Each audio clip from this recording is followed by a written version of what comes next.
All right, so hello. Today we are speaking with Adam. Adam is a survivor of childhood sexual assault, and he's here to share his story in hopes it will help others within our community. So, Adam, welcome. Thank you so much for being here. Thank you for having me.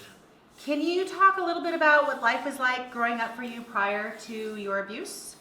Well, living with my dad and his ex-wife, it was a lot of physical and mental abuse. So I'm no stranger to abuse. That lasted till I was about 12 or 13, and then, I started hanging out with my mom on the weekends. Okay, so then you were 12 or 13 when you met your abuser. Should we Yeah. give him a name or no? Yeah, Dave Coble. Dave Coble? Okay. So you were about 12 or 13 when you met Dave? Yeah. Okay. So what was your relationship like with him? It was great at first. When I first met him, him and my mom picked me up from the hospital. I had some kind of, I was sick of some sort, and so they picked me up, and he was more interested in me than he was. It seemed like now that I'm an adult, looking back, more interested in me than my mom. So, we hung out a lot. So can you recall the first time that anything sexual happened between you and Dave? Yeah. My mom was working nights, and I was at her house for the weekend. And he said, I trusted him. He said, you can sleep in our bed with me. Okay, no big deal. And then all of a sudden, he says, let's have a contest. And, I didn't know what the hell that meant. And so he said, we'll see who can ejaculate first, but he used other words. And I said, that's weird. And then I said, no. But he did it anyway. He started, and then he went with me, And that's how I learned how to, ejaculate and all that. So that was your first sexual experience? Yeah. So you were living with your father at the time. You said your father was also fairly abusive in a different way, but you were still living with him when all of this started and all of this was going on, but you didn't say anything to him. Why was that? Because, with his marriage, he would have probably just thought, I was lying, because they always thought I was lying. And so I just never told him. And then years later, when I was an adult, 20s, I told him, and he says, well, I would have killed him. I said, and I thought to myself, no, you wouldn't have. Because he was more interested in his wife than me. So, Yeah. So you felt like you weren't going to be believed, and and plus, being a young man in the 80s and 90s, everybody, I was afraid that everybody would think I was gay. I loved women or girls back then, like any other teenage boy. But I just didn't want that stigma on me. right. That's understandable. So the sexual assaults, they continued every time you went over to visit your mom.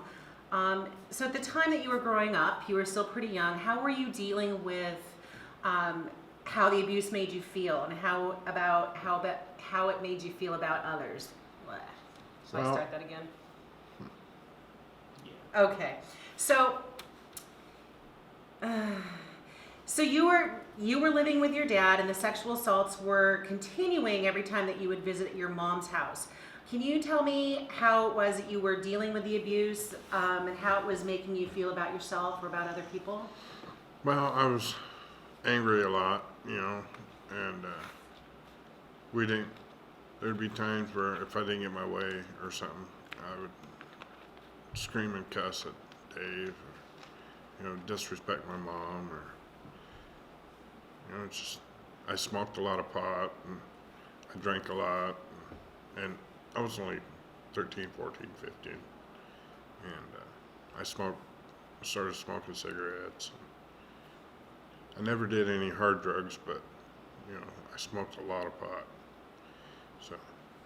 And Did then, you feel that that was helping you cope? oh yeah, yeah. I mean, or trying to stay out of the house as much as I can, hanging out with my bad influence friends.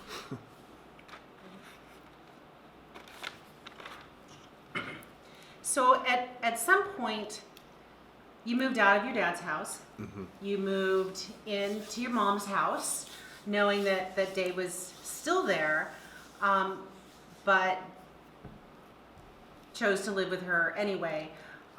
Did anything change while you were living at her house? Oh no, I mean, the only thing that changed was, I had my own room, and he would come in at night and I know this sounds silly, but he would say he needed to pop pimples on my butt, and yeah, he was dumb. He mentally probably, I don't know, 13, and it just escalated from there. Oral, rubbing me every which way, and then as long as he finished it, it was good for him. He just needed an outlet, I guess, because he was into little boys. And one of the biggest red flags should have been for my mom was that he went to prison for it before she met him, and everybody said no, he didn't do it. And here I was, oh shit, he did. So So your mom didn't know, she didn't have any idea that this was happening? no, when I told her finally in my 20s, she said I thought something might have happened, but she didn't know. So you didn't tell her either. So did Dave make you any promises or threats, or make you feel like you needed to stay quiet for any reason? Yeah, it was no threats. It was, either buying me alcohol. I'd have to see. We were really poor, and whatever my mom made, he would take her money and give it to me, or buy me cigarettes, or buy me booze. And usually he'd buy a big bottle, like a half gallon, and make me drink it all. And which I gladly did, because I didn't want to deal with it. So. Of course. So did you ever, during all of this time, did you ever tell anybody? When we lived in Minnesota, I told my aunt, but I told her not to say nothing. And of course she didn't. I mean, but kind of wish she would have. Yeah.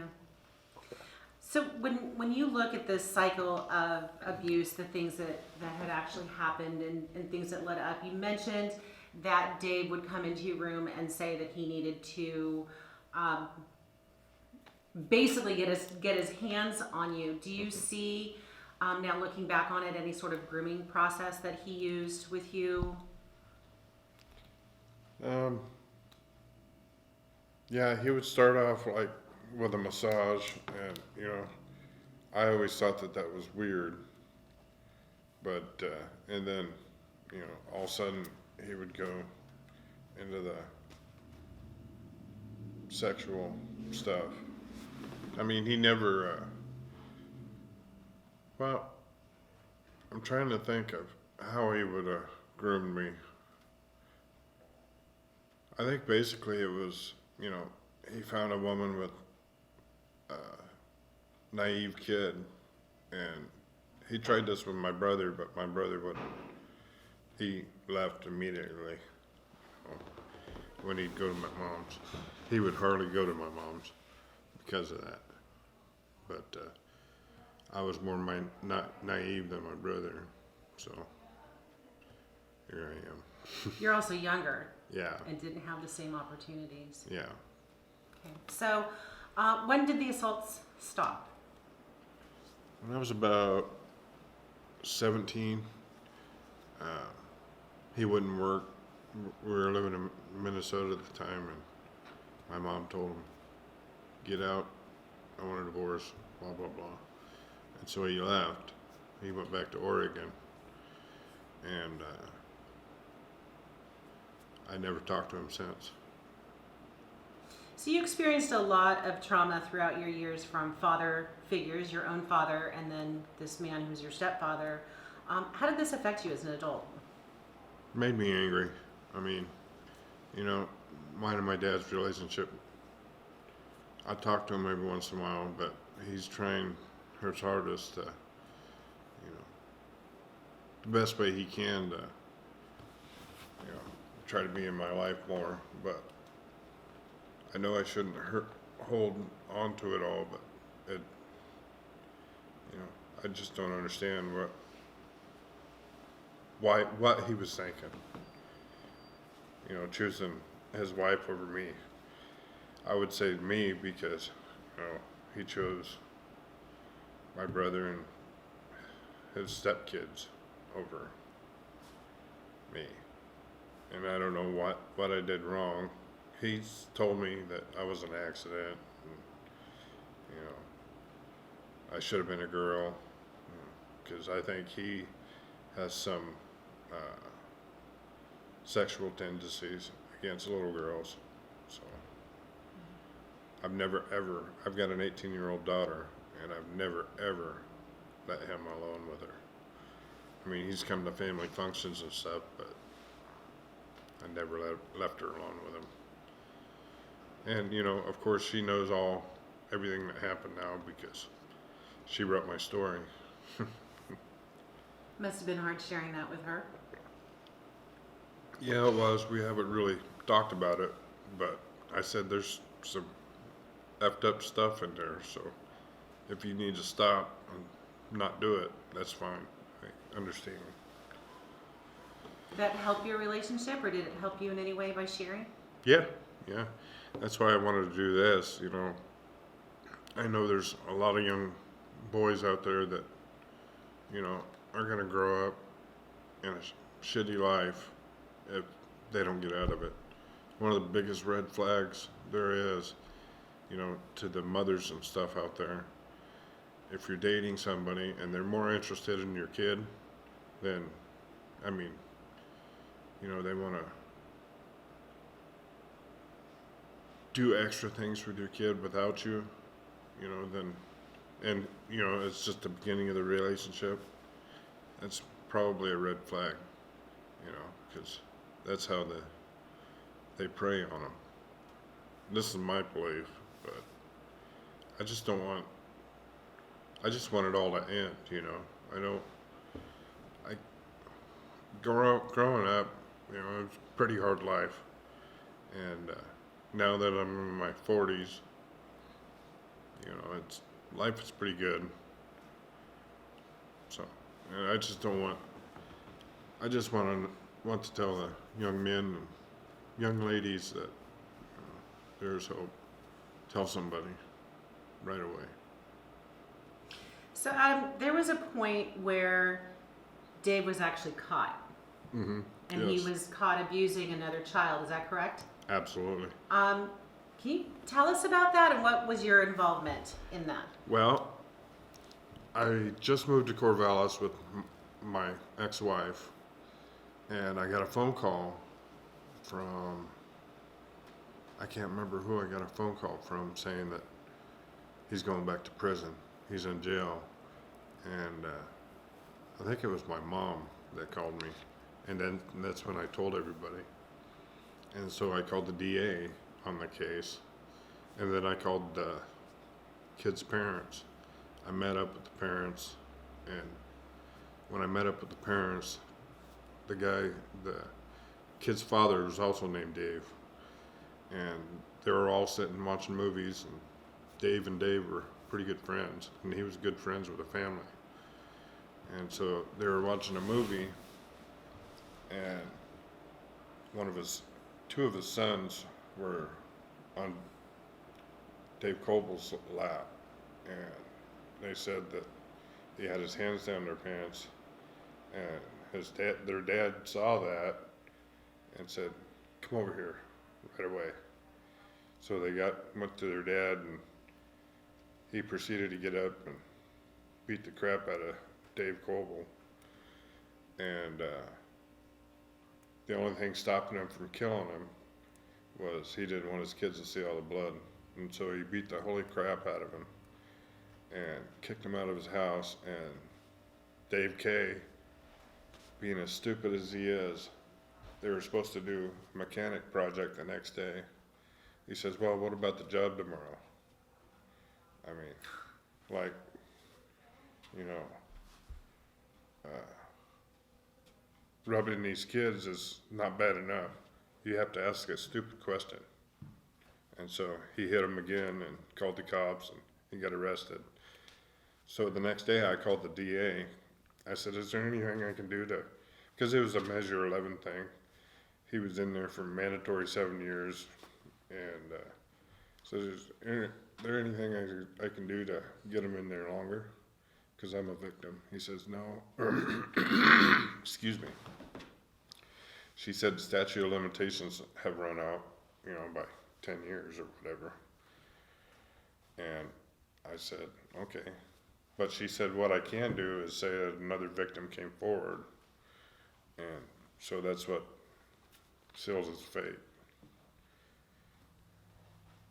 So telling your story, stepping up at that time and telling your story did make an impact on Absolutely. that particular case, Yes. even though they couldn't prosecute for your charges? Yeah. And, that was the third time he was in prison. He went to prison before he met my mom, and maybe that was the second time. And then after they got divorced, he went to prison in my 20s. And when he got out, I went to the dump with my brother, and there he was working. And now his brother works there at the dump, and I don't think he recognizes me. I think his brother had a thing for little girls, and I believe that my sister was a victim, because she said that she don't remember much because she was a baby when he was living with us. But she said that,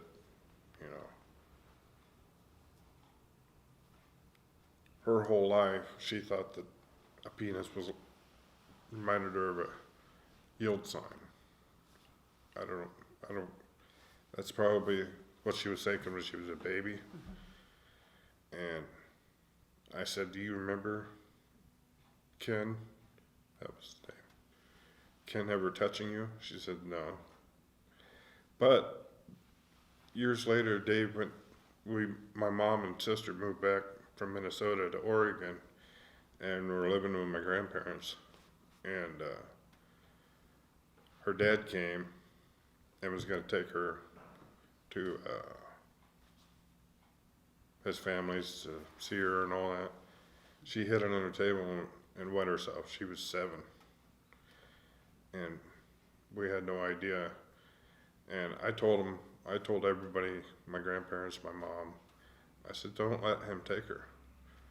And my cousin went with him, and none of them listened to me. So I said, that's a sign of her being abused.